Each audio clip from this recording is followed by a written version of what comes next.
নমস্কার, কেমন আছেন সবাই? আরও একটি নতুন ভিডিওতে সবাইকে স্বাগত জানাই। আজ দিনটি ছিল শনিবার সন্ধেবেলা রেডি হয়ে একটু বেরোবো, আর সারাদিন যে পরিমাণে বৃষ্টি হয়েছে বিশ্বাস করুন, আমার তো মনেই হয়েছিল যে হয়তো আজকে আর যাওয়া হবে না, কিন্তু না, সন্ধ্যের দিকে দেখলাম একটু বৃষ্টিটা ধরেছে, তাই সমস্ত বন্ধুরা মিলে বেরিয়ে গেলাম একটা জন্মদিনে যাব বলে। আজকে আমি পরেছিলাম ওই একটা ক্রপ টপ আর সুতির স্কার্ট, যদিও বর্ষাকালে স্কার্টটা পরা আমার ঠিক হয়নি, কিন্তু একটু কাছাকাছি ছিল, একটু হাতে ধরে উঁচু করে চলে যাব বলেই এই ড্রেসটা পরে গিয়েছিলাম। তো চলো, আজ জন্মদিনে আমার সাথে আপনারাও একটুখানি ঘুরে নেবেন। ওই যে দেখছেন বার্থডে বয়, ওই দেখুন আসছে বোতল নিয়ে। ও বোতলটা আমার হাতে প্রথমে দিল, তারপর যখন ওকে গিফটটা দেওয়া হলো আমাদের তরফ থেকে, ও নিল, আর যখন ওকে থ্যাংক ইউ বলতে বলা হলো, ও কি সুন্দর একটা থামস আপ দেখিয়ে দিল, কি ভালো লাগে ওকে। তারপর ওই যে গিফটটা নিয়ে বসে গেল, ও খুলবে, মানে ওর এক্ষুনি খোলা দরকার। আর এই দেখুন আমার সঙ্গে সমস্ত সুন্দরীরা।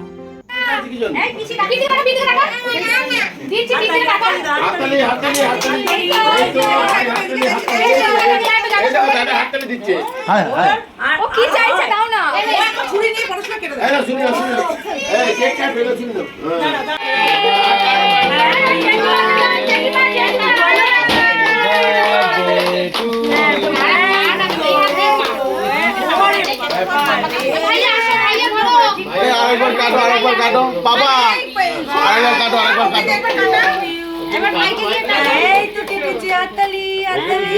ওই জায়গাটা খোলা হবে, বন্ধুরা বেরিয়ে যাক, ধোঁয়া হয়ে গেছে।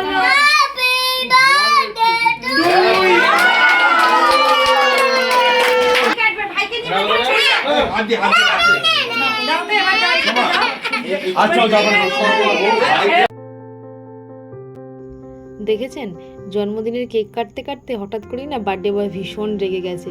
আসলে ওর দাবিটা হচ্ছিল ও নিজে একা হাতে কাটবে এবং সবাইয়ের গালে গালে ও নিজেই দেবে, কারোর হেল্প ছাড়া।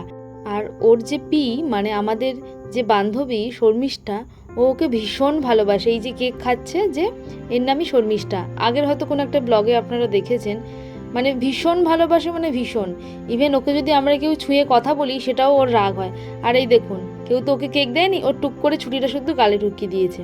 আর এই যে আমাদের কেক চলে এসেছে যথারীতি। আমি ক্রিমটাকে ছাড়িয়ে নিয়ে শুধুমাত্র কেকের অংশটুখানি খেলাম, আর ওই শর্মিষ্ঠাকে আবার বললাম তুই একটুখানি আয়, তুই বা কেন বাদ থাকিস। তারপর কেক টেক খেয়ে একটু নিচে এলাম, নিচে শর্মিষ্ঠার ঘরে এসে দেখি আর একটা বাচ্চা খেলা করছে, ওর সঙ্গে একটুখানি গল্প করলাম বসে বসে। ওর মা বাইরে ওদের জন্য ভাত করছিল আর তরকারি করছিল, কারণ এই বাচ্চাটি আর যার জন্মদিন বার্থডে বয়, এরা দুজনে তো ভীষণ ছোট, তাই হয়তো ওই অনুষ্ঠানের খাবারটা ওরা খেতে পারবে না, হয়তো রিচ হয়ে যাবে ওদের জন্য, তাই জন্য ওদের আলাদা করে একটু ভাত আর তরকারি করা। আর এই দেখুন আমাদেরকে নিজে দাঁড়িয়ে থেকে কিন্তু খাইয়েছে। আর সত্যি বলতে খাবার দাবারগুলো ভীষণ ভালো হয়েছিল। আমাদের এখানে না একটা ঝন্টু বলে একটা লোক আছে, জানো বাবা? সেই লোকটা না খুব দুষ্টু, যে তাই না বাবা? সেই লোকটা খালি যেসব বাচ্চারা রাত্রেবেলা করে জেগে থাকে, ঘুমায় না, তারপর যেসব বাচ্চারা খাওয়া দাওয়া করে নিচে এসে দেখি এই খুদে দুজনের খাওয়ার পর্ব চলছে এবং গল্প শুনছে পুরো মত্ত হয়ে। আর ওই দেখুন, ও তো গল্প শুনতে শুনতে পুরো হাঁ হয়ে গেছে। আমি আবার বলছি ওরে তুই গালটা বন্ধ কর, না হলে তো মশা ঢুকে যাবে।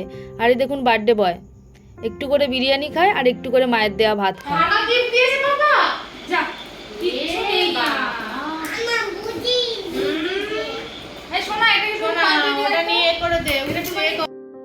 খুদে দুটোর খাওয়া শেষ হলে আমরা তাড়াতাড়ি করে বেরিয়ে গেছিলাম, কেননা রাত হয়ে যাচ্ছিল আর আমাদেরকে তো যেতেও হবে কিছুটা। তারপর এই যে ওই বন্ধুটাকে ওর বাড়ির রাস্তায় ছেড়ে দিয়ে আমিও এবার আমার বাড়ির পথে ফিরলাম।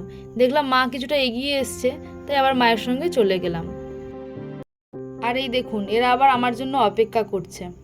আর আজকে যার বাড়িতে গিয়েছিলাম, যে বান্ধবীর বাড়িতে, ওদের বাড়ির প্রত্যেকটা সদস্য এত আন্তরিক যে সত্যি আজকে সন্ধ্যাটা ভীষণ ভালো কাটলো আমাদের।